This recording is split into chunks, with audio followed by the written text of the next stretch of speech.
In this special episode, I'm taking a walk into the wild, at home, here on the Mapperton Estate in Dorset. We have a particular objective here, which is to create what's called wood pasture, which is a mix of pasture, i.e. areas where large herbivores can come and graze, alongside individual trees, in particular oak trees. Nature restoration is something which is vital to all our futures. The historic houses that I visit across the UK are exploring ways of helping heal the landscape in their care and allowing nature to thrive. This is a nice area where it kind of gives a sense of those kind of the richness of that biodiversity that we have, and kind of an indication of how we want to kind of start to extend that onwards as well. Extend it on, yes.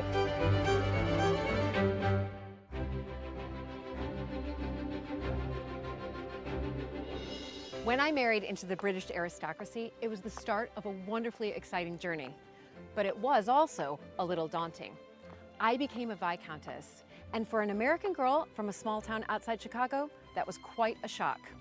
I live with my husband Luke, heir to the Earl of Sandwich, and our family at Mapperton House in Dorset. Living in a place like this is a joy, but also a challenge. And every day we're aware that we're preserving a very special part of Britain's heritage.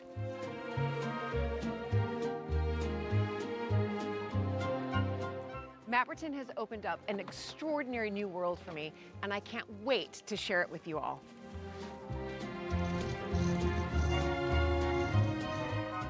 So if you love castles and manors and stately homes as much as I do, please join this American Viscountess as I journey into the British countryside in search of some of Britain's finest historic houses.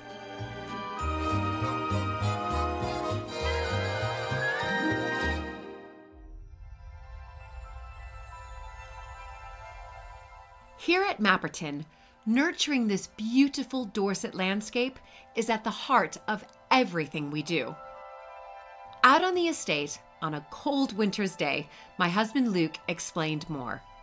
Well, I've dressed the part because it's really cold today. It's freezing. I don't have any gloves and my hands are already going numb. Well, I've got fingerless gloves, and this is a snood. It's like a scarf and a hood all in one. It works. Looks super warm. Yeah, it is super warm. Super warm. But, you know, I wanted to talk to you because, as you know, I travel around, up and down the country, visiting other historic houses, and you know, quite a few of them are starting rewilding projects. So they're looking at nature restoration, nature recovery, exactly what we're doing here at Mapperton. But can you explain to everybody out there a little bit more about what rewilding is?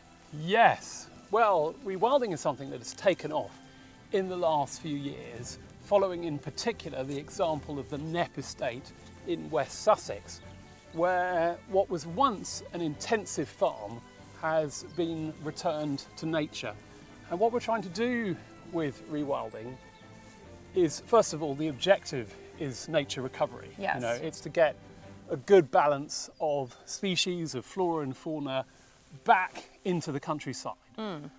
Because for years and years, decades, a lot of the land around here has been very intensively farmed. And we've lost a lot of our species. Yes, we have.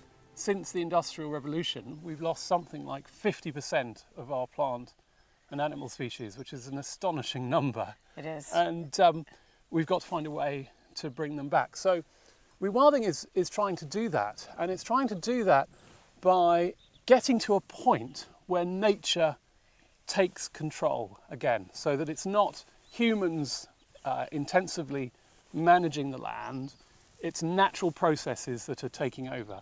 But the key thing, and I think of rewilding as having two stages essentially, is that in the first stage we have to give it a helping hand. We can't just stop everything that we're doing. And do you say give it a helping hand is because we were the hand that also sort of you know, got to the point where we've lost the biodiversity of so much of it, and so now we've got to help it out to get to the point that it can do its own thing. Yes, it was our hand that has caused the problem in the first instance, and so it is hopefully our hand that is going to help restore nature as well. So in the restoration part of this, we've got to start with certain interventions to give it that helping hand. And those include things here at Mapperton like reintroduction of species. They include some tree planting. We've got some wildflower meadows going in. We've got ponds that we will be creating. All of these things are to help the habitat recover to the point where it can look after itself, to the point where we've got a balanced ecosystem and natural processes will just take over. But it's going to take us at least 10 years to get there. And in the meantime, there's a lot we have to do. One of the really interesting things looking at this landscape is just to imagine how it has changed over the last 100 years. And actually, because of our topography here in West Dorset, this has never been really intensively farmed. It's just too difficult. You've got all these little hills and combes, which are the valleys at the bottom, this very marshy land that you can see. And so, can you hear I can hear the woodpecker. You can hear the woodpecker in the background. Amazing. You can see all of this scrub along the edges here. Now, it probably was the case that on this little part of the field here, this might at some point have had crops in it. Right. This is what we call improved grassland. And from an ecological standpoint, it doesn't actually mean that it's been improved. It means it was improved for farming. Right. And for the most part, what that has ended up doing is providing a lot of grass for pasture. Okay. So you've only got a few different species here, dominated by what's called ryegrass, because it's such a good grass for feeding animals. But there's very little else going on here. So it's improved grassland for farming, but it's what we would think of as quite species poor grassland. So this is an example of an area that we want to encourage to come back. We want other plant species to come and establish themselves. And in particular, what we're looking for is for areas of scrub to develop. One of the key things that the scrub does, so you've got these patches of bramble around here, is that it provides protection. Well, it provides habitat, obviously, for nesting birds, but it also provides wonderful protection for young tree shoots. You know, if a tree was to establish itself here, it wouldn't have a chance. No. It would be munched almost immediately by the deer. That we have here.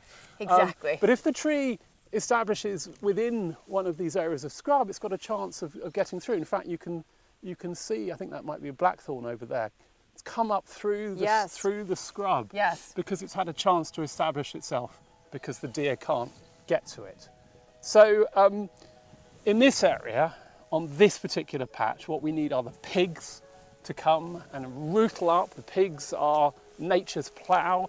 They get under the ground. They use their snouts to turn over the soil, and that opens it up so that plant species can establish themselves. But it also means that as it warms up, all of those bare earth areas become wonderful microhabitats for invertebrates, for insects, which of course then becomes food for the birds. It's worth saying at Mapperton that we have a particular objective here, which is to create what's called wood pasture, which is a mix of pasture, i.e. areas where large herbivores can come and graze, alongside individual trees, in particular oak trees. Now you can see we've got an absolutely wonderful English oak over there, also called the pedunculate oak, and but it's on its last legs. It's mostly dead. Right. But that tree just standing there is still a wonderful habitat for all sorts of creatures. And oaks are particularly important. They support over 2,000 different species of other plant and animal life, insects, lichens, other plants. Interestingly, when we look at this landscape and we think about oak trees, we're really thinking about the opportunity for the planting of acorns. And there's a particular bird species here, the jay. That's what it does. It picks up acorns and it goes and plants them. Squirrels do the same thing. Yes. And so these acorns are all undoubtedly planted around here, waiting to come through, but we've got to give them an environment in which they can thrive. Now, we're talking about, a multi-decade process here, so this isn't going to happen overnight. No. And in a way, we're going back to a landscape that we would have seen I don't know, something like 10,000 years ago. We're trying to recreate the flora and fauna of that period. And in order to do that, we've got to have herbivores. Herbivores are the key. Now, we all think of herbivores like cows that are out there making milk for us and steaks and all sorts of other lovely things. But they perform an absolutely essential function, which is to graze. Exactly. Because unless we graze, we aren't getting all of the benefit of regeneration. We can't simply allow the scrub to take over or the grass species to take over. These different plants are kept in check by the grazers. And so here at Mapperton, we have introduced White Park cattle as our cattle species. Now, these are a wild native breed.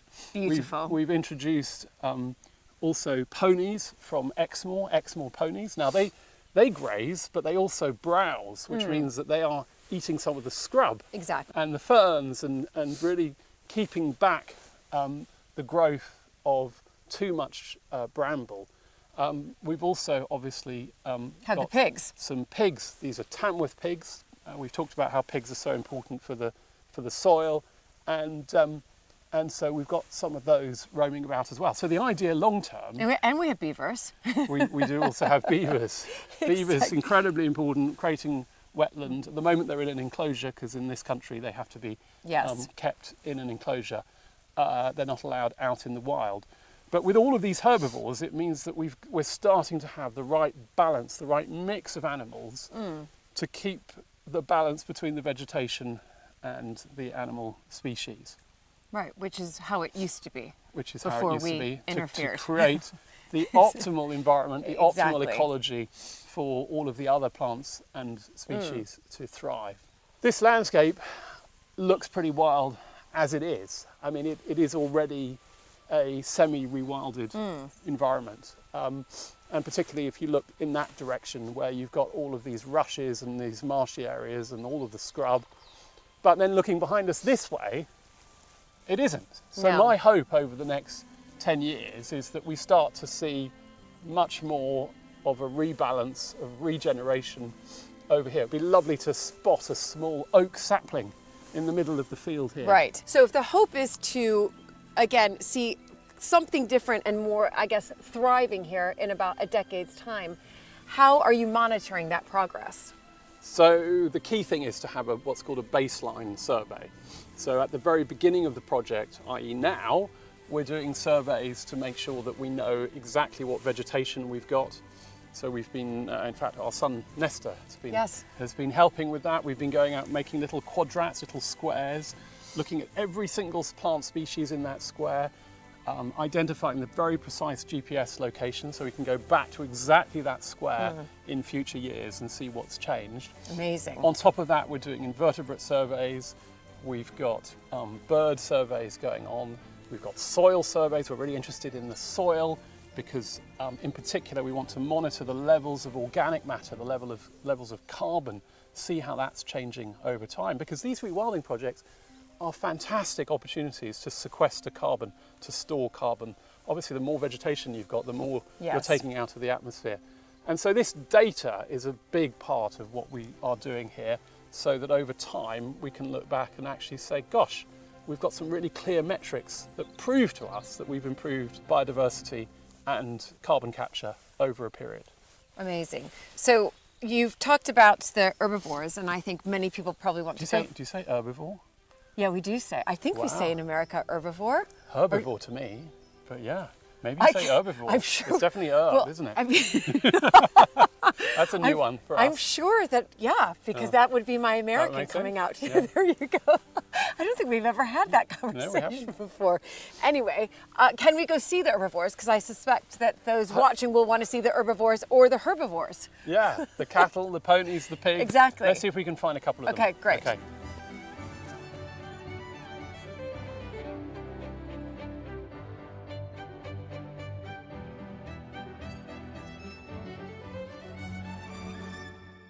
I think most people watching this program right now and who know me know that I do have a fear of cows. These are very friendly cows. Look how calm With they are. With pointy horns. Well, horns are pointy. Yeah. That is a truism. Yeah, but they are rather beautiful. They're absolutely stunning. These are our White Park cattle. We've got a herd of about 26, maybe a couple more this year. And these are doing what's called conservation grazing. What we're trying to do in a rewilded landscape is to have what's called low intensity grazing. If you've got lots and lots of cows, they're all going to be chewing up a huge amount of grass, and your idea is you want to fatten them up or you want them to produce as much milk as possible. Here, we haven't got the cattle doing that same job. We've got them here in order to manage the grass levels and the vegetation levels at a low intensity. So we've got many fewer cattle per square mile, per square kilometre than you would have on an intensive farm. So low intensity, not a huge number of them, but we also want them to do something else. And that is to look magnificent in the landscape. And the reason we want them to do that, which is one of the reasons we've chosen White Park, is because we want people to come and see them. Yes. And see just how spectacular they look here at Mapperton Wildlands.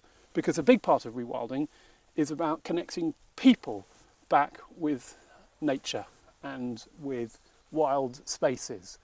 And we're starting to develop at Mapperton ecotourism, which means we have safaris. And I love that. I do love that name, safari, because I think we've sort of been brainwashed in one sense that a safari can only happen if we go to, Africa or to India. Yeah, who needs giraffes? Who needs lions when you've got stunning White Park? Exactly. There's only 1,000 of these cattle in the world, and it's therefore an incredibly rare species that you can watch on your doorstep, or fly over and come and see us in Mapperton instead of flying to Africa. Indeed, fly to the UK.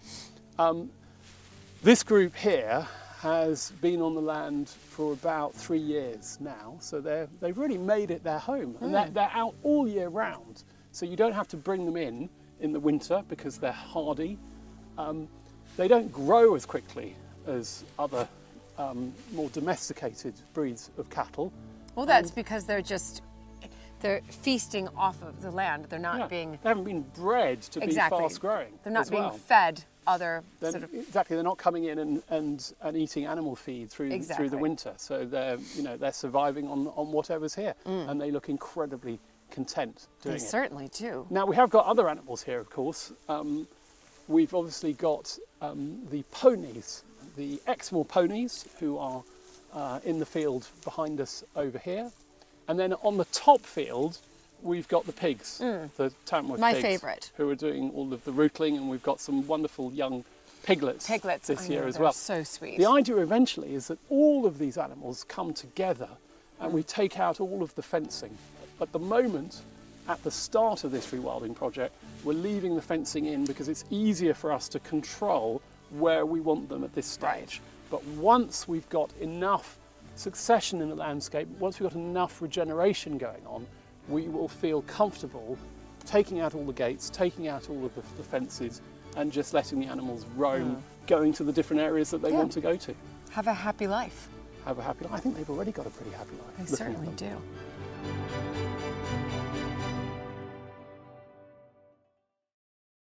Experience the past like never before with History Hit's award-winning original documentaries and ad-free podcasts with our expert historians like Dan Snow, Susanna Lipscomb, Lucy Worsley, Mary Beard, Tristan Hughes and myself, Matt Lewis. Sign up for an exclusive discount using the link in the description and embark on your historical journey from the wonders of ancient Egypt and the life of Anne Boleyn to the rise of Napoleon Bonaparte and the discovery of Shackleton's Endurance. Get history wherever, whenever, exclusively on History Hit. Across the UK, historic house owners are leading the way in ensuring the survival of the natural environment. I visited some beautiful landscapes where nature is being given a helping hand to regenerate. At glorious Elmore Court in Gloucestershire, Anselm Guise is in the process of giving land back to nature. I mean, this land out here was historically had been very heavily drained, Right. To try and make agricultural land. So what we've done is we've been breaking the land drains and allowing and letting the land hold the water. So this bit, we're kind of returning it back to, you know, what it used to be, which was a wetlands. Which are wetlands, exactly. You know, and Elmore is called Elmore, we think, because it's eel more of eels, because back in the day there would have been, because eels, I didn't realise this until quite recently, they made up more of our diet than all other fish combined in the medieval times. Oh my goodness. So this would have been like a hive of activity and Yes, full of of eels course. and all the rest of it. So, and of course the eel story is amazing as well, because what we're doing here is by improving eel populations, because of the fact they go to the Sargasso Sea, we're impacting on the biodiversity that's happening in the Caribbean Sea, which is, so there's this kind of amazing, Is incredible. This is exciting link between, Yes. you know, doing one thing here can have an effect on something And something on the outside else. of the world, you know. How brilliant. So it's exciting. It's exciting to kind of, you start pulling these levers and you start realising Yes. the impact you're having. Well, is and actually- exactly, and I think for many people, I mean, I know I was in the same boat before we started our rewilding project properly, that people think of rewilding as just sort of letting nature go and that's it. Yeah. And I get that, but also there's the wetlands. I mean, we have done stuff. Look at Out here we've done wetland scrapes, Yeah. and we broke all the land drains, like I said, so the water doesn't run away. And then by putting a scrape, it kind of automatically get these ponds, and that's bringing in already loads of bird life. So we're doing that there, and then sort of over this way, which is slightly less low-lying. The idea is to allow that to become a semi-scrubby, 20% woodland cover thing, Right. but over a really long period of time. All these projects are looking to the future for the long term. And in the Highlands of Scotland, on the stunning Blair Atholl Estates, ancient woodland is being preserved and revived.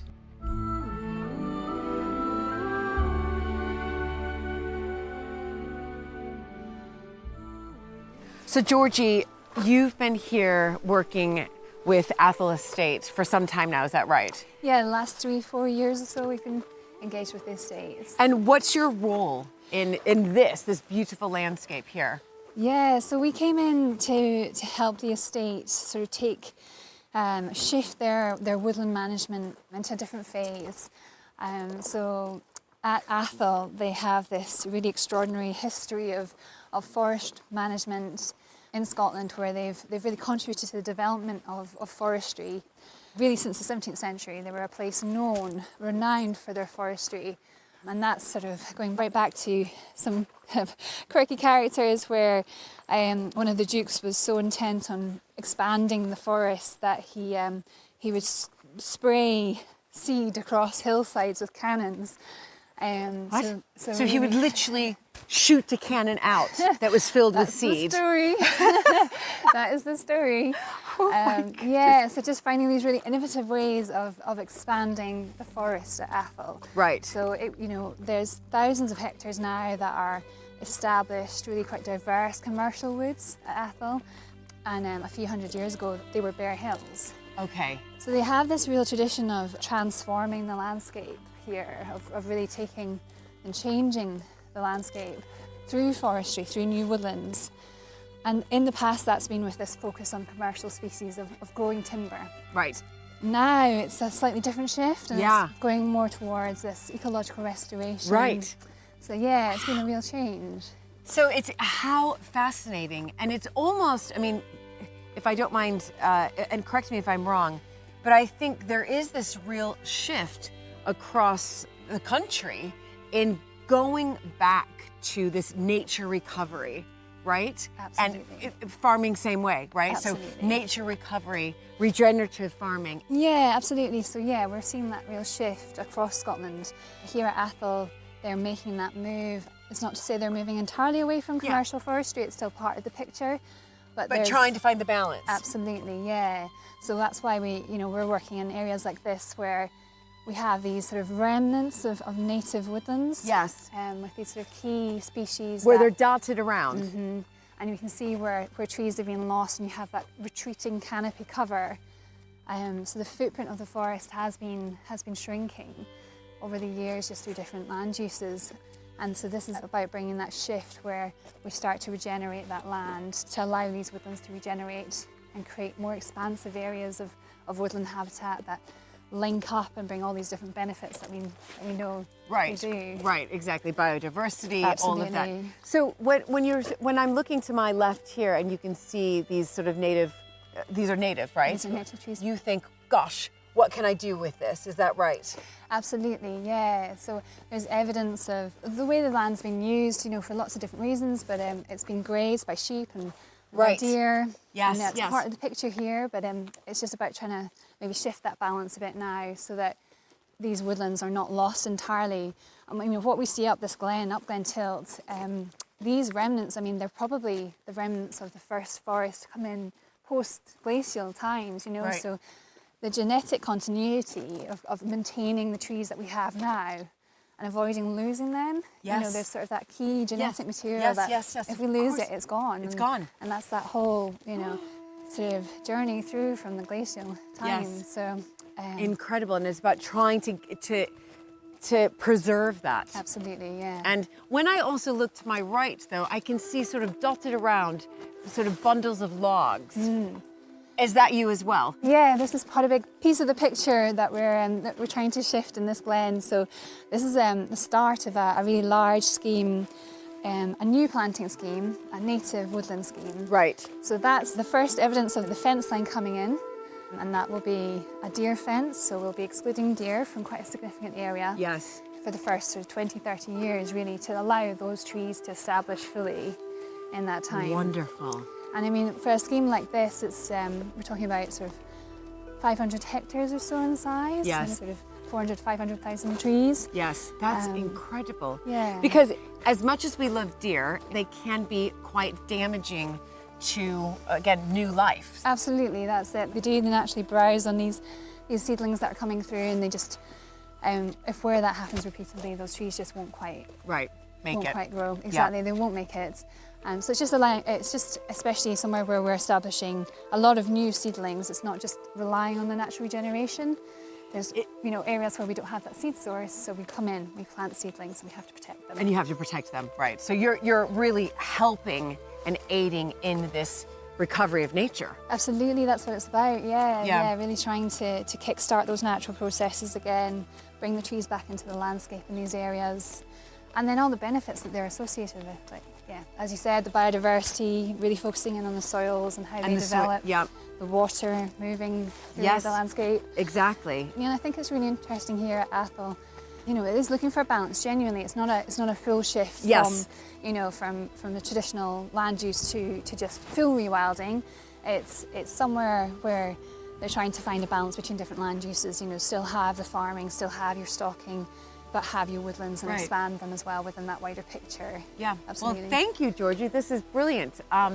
Well, gosh, if I could come back here in about, 20 to 30 years, you and I see might see you see a big significant change. difference. Exactly. Yeah, Exactly. absolutely.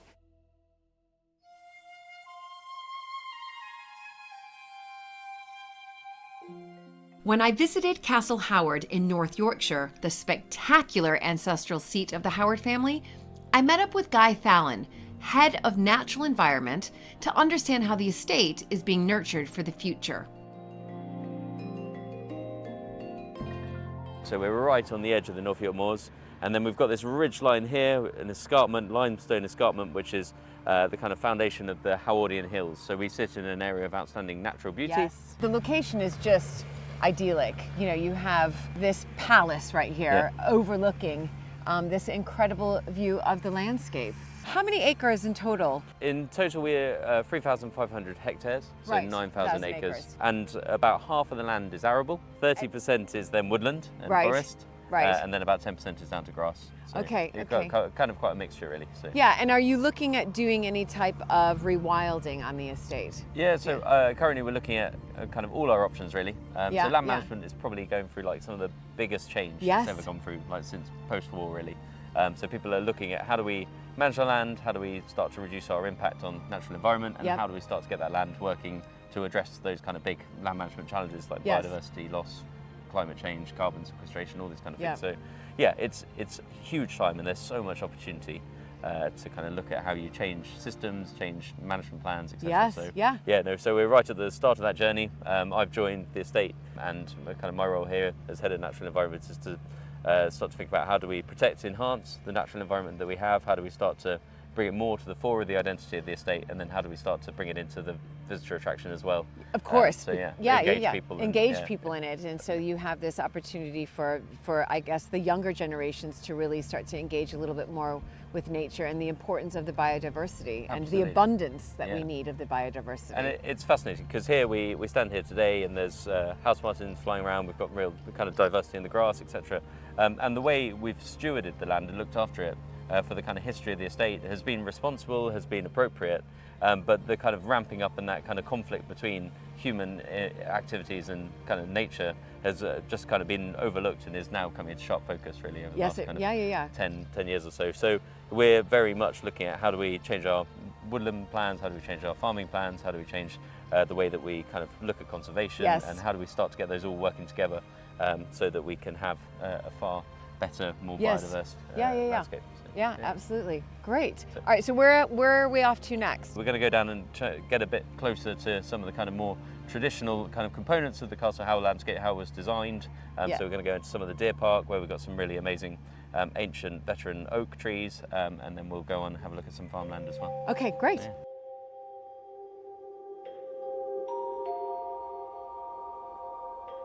This would have been part of the original deer park, for which you could just see the wall right in the far distance over there would go up behind this bank of trees. And actually that deer park would have wrapped all the way around the house and the grounds. And that deer park was lost, and it's kind of been broken up into different parts of kind of grassland and the arboretum and arable farming. But this is a nice area where it kind of gives a sense of those kind of the richness of that biodiversity that we have, and kind of an indication of how we want to kind of start to extend that to extend it on. Yes, exactly. And again, just leaving, when trees are felled or they they sort of die and they collapse, I think in the past we'd think we need to remove them, and now we've realized that leaving these dead trees is fantastic for biodiversity and for the soil. And so there's like unique saprotrophs, like saprophytic fungi that kind of live on breaking down material. There's ones that are totally unique to kind of breaking down oak and things like that. So the dying oak can be host to like thousands of different kind of bacteria, fungi. And here we've got some beautiful kind of parkland oaks. Some of these, well, most of them predate the house, so would be over kind of 300 years in age, and we've planted some additional ones around as well. But that kind of combination of trees, both blocks of areas of woodland, and we've got kind of mixtures of ancient woodland and kind of commercial forestry, and then areas where we're kind of spilling in and have these kind of wood pasture, wood meadow type areas as well. So yeah, that connection between kind of woodland and landscape and those different levels of vegetation are really valuable. Really valuable, and it's about making sure that we just sort of let nature do its thing, do what it's good at, rather than competing against it and wanting to destroy it. It's about letting it thrive, because I always feel that if nature thrives, then we as the human race will continue to thrive as well. Well, where off to next? We're going to carry on following this beck that's just a little stream right down the bottom of here. We're going to follow that down, we'll cut across it, and we'll go over to some of the farmland. Where we've got some regenerative farming trials, look at how we're changing systems, and then also look at some of the land that we're thinking about. How do we change that in a kind of dramatic way over time as well. So, exactly. Okay, brilliant. Perfect.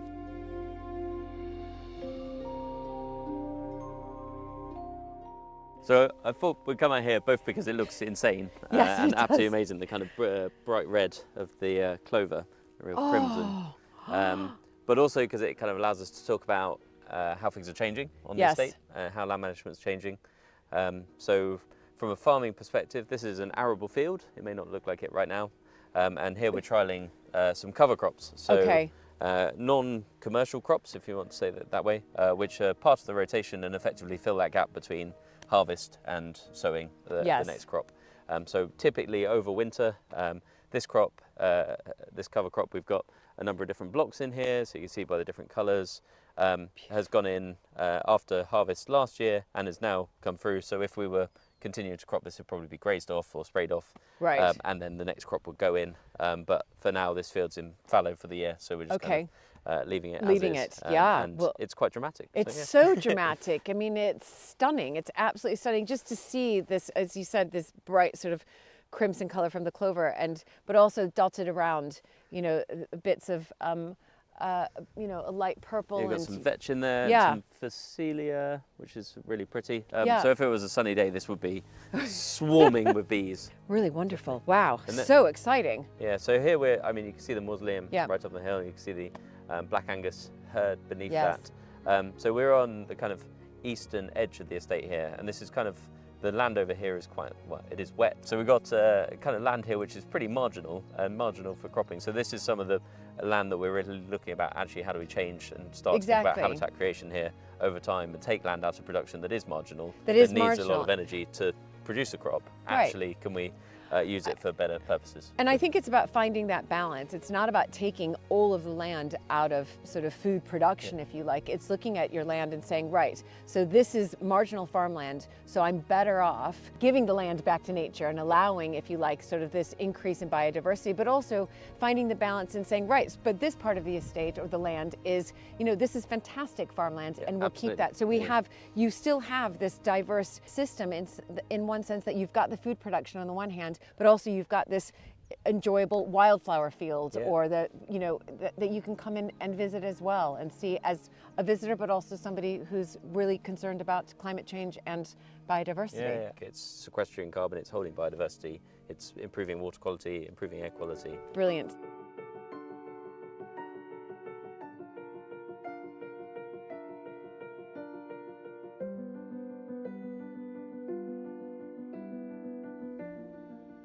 The kind of landscape that we see now is a really traditional one, hyper-traditional in this sense, or kind of historic, where we've got ridge and furrow systems in the field behind. You can just see the kind of ridges of the kind of grass popping up.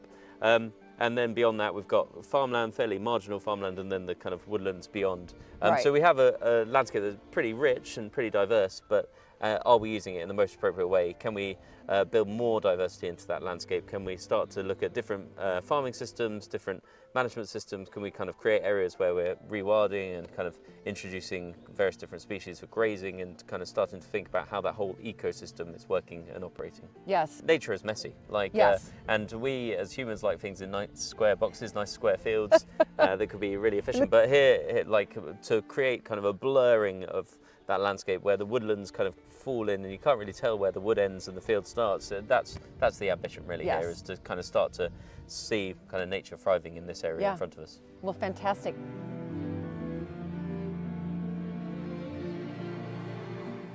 And I cannot wait to share some more of the nature restoration projects on the estates of the historic houses I'll be visiting throughout Britain.